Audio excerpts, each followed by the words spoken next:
Good morning students.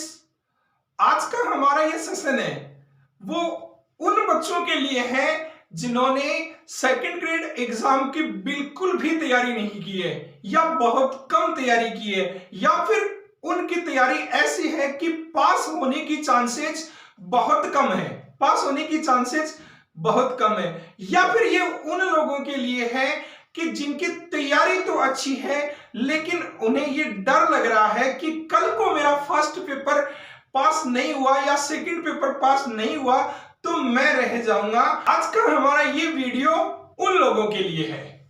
चलिए हम बात करेंगे, एक ही चीज समझने की कोशिश करेंगे। गौर से समझना कि आपने अच्छी तैयारी नहीं की है फिर भी आप कैसे पास कर सकते हैं सेकंड ग्रेड का एग्जाम, उस पे बात करेंगे।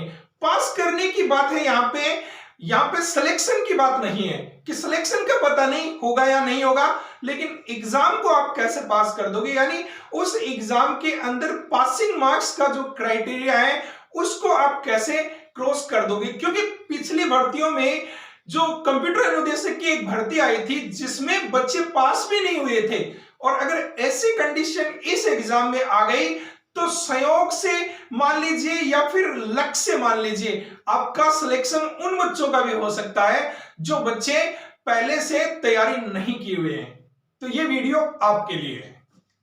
देखिए फर्स्ट पेपर और सेकंड पेपर दोनों की बात करते हैं यहां पे। अब हम बात करेंगे यहाँ पे फर्स्ट पेपर में क्या है।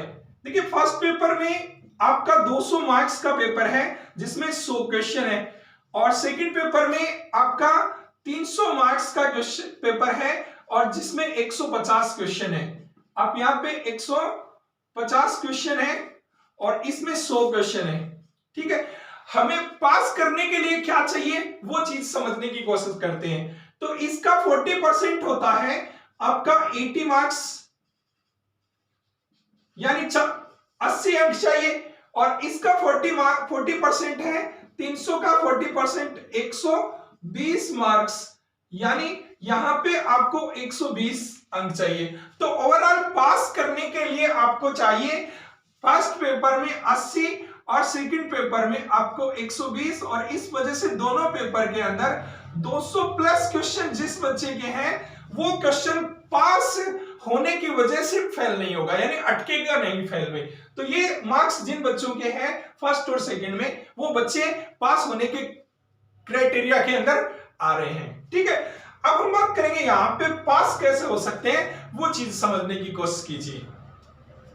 देखिए कोई भी बच्चा है कितनी भी उसकी तैयारी कम या ज्यादा है, मैं यहां पे आपको एक बात बताना चाहता हूं कि 100 में से 30% क्वेश्चन तो कोई भी बच्चा अटेम्प्ट कर सकता है, यानी 30%, 100 में से 30 क्वेश्चन नहीं करने हैं, 30 क्वेश्चन तो आप में से कोई भी कर सकता है। बिना किसी गलती के 30 क्वेश्चन करना, मतलब नॉर्मली जो बच्चे पढ़ रहे हैं वो बच्चे 30 क्वेश्चन कर सकते हैं। भले तैयारी आपने सेकंड ग्रेड की ना की हो, आप राजस्थान पुलिस एसएससी या फिर किसी अन्य की भी तैयारी कर रहे हैं, फिर भी आप सेकंड ग्रेड के एग्जाम में 30 क्वेश्चन सही कर सकते हैं। ये एबिलिटी हर उन बच्चे में होती है जो कॉम्पिटिटिव एग्जाम की तैयारी करता है।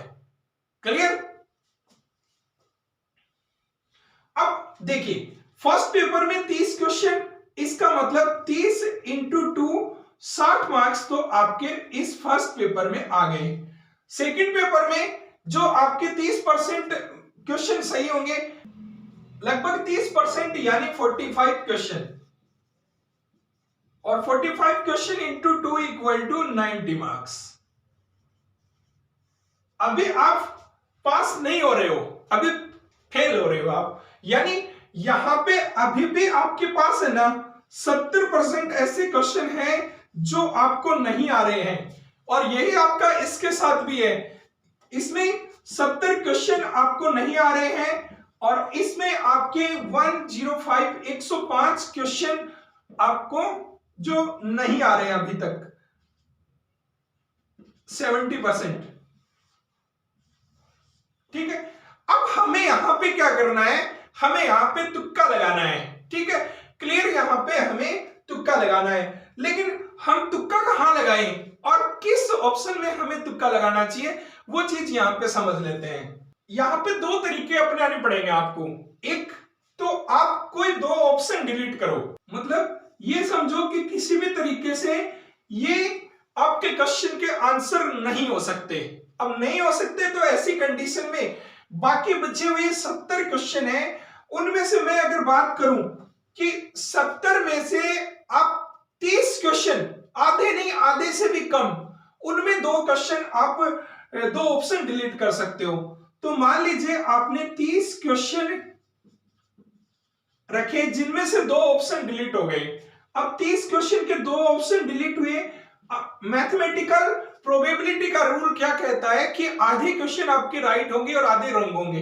तो उस कंडीशन में 15 क्वेश्चन आपके राइट होंगे और 15 क्वेश्चन आपके रॉन्ग होंगे। जो राइट हुए उनके 2 नंबर के हिसाब से 30 मार्क्स बने और जो गलत हुए उनका 2/3 मार्क्स कट जाएगा। तो इस वैल्यू के हिसाब से देखा जाए तो यहां पे 5 10 मार्क्स, ठीक है। 30 आपके यहां पे 30 प्लस में है और 20 आपके कट गए, यानी यहां अकॉर्डिंग क्वेश्चन के 30 माइनस 20 इक्वल टू प्लस में 20। तो जो क्वेश्चन आपने अटेम्प्ट किए हैं 30 क्वेश्चन, उन 30 क्वेश्चन से आपके 20 क्वेश्चन और प्लस हो सकते हैं और 20 क्वेश्चन और प्लस हो सकते हैं, 20 मार्क्स और प्लस हो सकते हैं। तो जो क्वेश्चन आपने 30 क्वेश्चन किए हैं उन 30 क्वेश्चन पे आपके 20 मार्क्स और बन सकते हैं और 20 मार्क्स और बने तो ये फर्स्ट पेपर के अंदर 60 प्लस 20 इक्वल टू क्या हुआ, 80 मार्क्स बने, जो हमें पास होने के लिए चाहिए। तो अब पास होने के लिए यहां पे ये प्रोबेबिलिटी अपना सकते हो। दूसरा, यहां पे आप कोई भी एक ऑप्शन भी डिलीट कर सकते हो।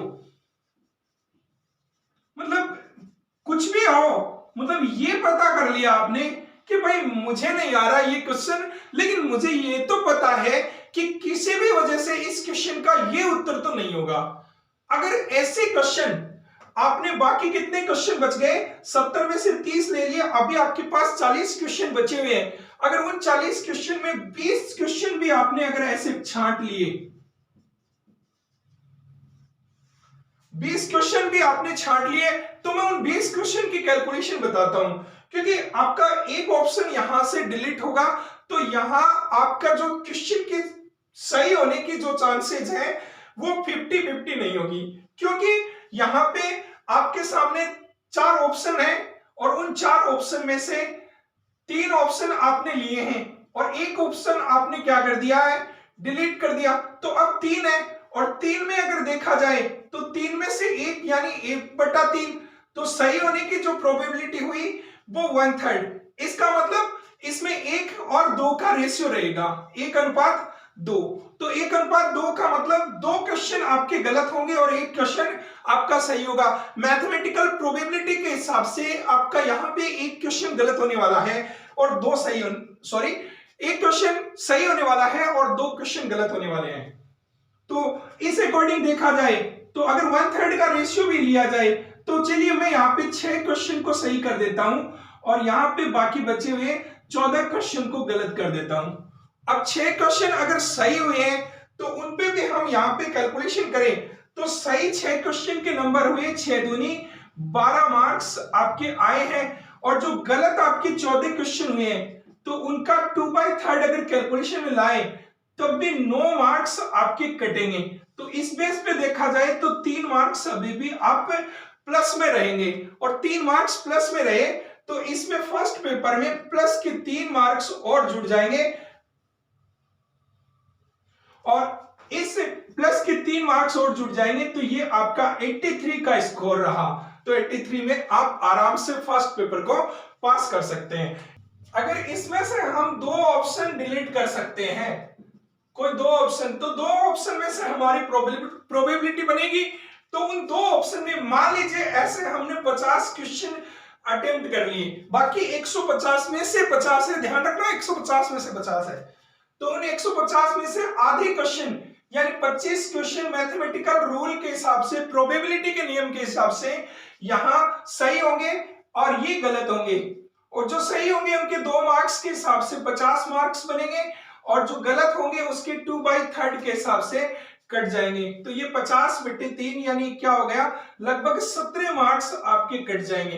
तो इस बेस पे आपके 33 मार्क्स अभी भी प्लस में होंगे और 33 प्लस में होंगे, तो 90 प्लस 33 इक्वल टू 123, यानी पास होने से ज्यादा नंबर तो आपके यहीं आ गए। लेकिन हम अभी भी आपको बताते हैं कि कुछ ऐसे क्वेश्चन होते हैं जिनमें एक ऑप्शन भी आप डिलीट कर सकते हैं, और एक ऑप्शन डिलीट करने वाले अभी आपके पास 55 क्वेश्चन बचे हुए हैं, और उन 55 में से मान लीजिए 30 क्वेश्चन भी ऐसे निकाल लेते हो, तो 30 में से रेशियो 1/2 का रहेगा, और 1/2 में 10 क्वेश्चन सही होंगे और 20 क्वेश्चन गलत होंगे। सही क्वेश्चन के आपके नंबर बढ़ेंगे 20, 10 क्वेश्चन के और 20 क्वेश्चन के आपके 2/3 के हिसाब से यहां पे लगभग 13 मार्क्स आपके कट जाएंगे, और 13 मार्क्स कटेंगे, अभी भी आप 7 मार्क्स पॉजिटिव रहेंगे, तो 7 मार्क्स और जोड़ेंगे तो 130। तो इसका मतलब पास होने के लिए 120 चाहिए, उससे भी ज्यादा है, और यहाँ पे फर्स्ट में पास होने से 80 चाहिए, उससे भी ज्यादा है, यानी 80 और 120 से भी ज्यादा नंबर आप ला सकते हैं। तरीका थोड़ा सा आपको टेक्निकली ध्यान में रखना पड़ेगा इस तरीके से। यदि आपको ये जो वीडियो है आपको समझ में आया तो ठीक है, नहीं समझ में आया तो एक बार फिर से देख लेना, और फिर अगर आपको अच्छा लगे तो किसी और बच्चे के साथ इसे फॉरवर्ड कर देना।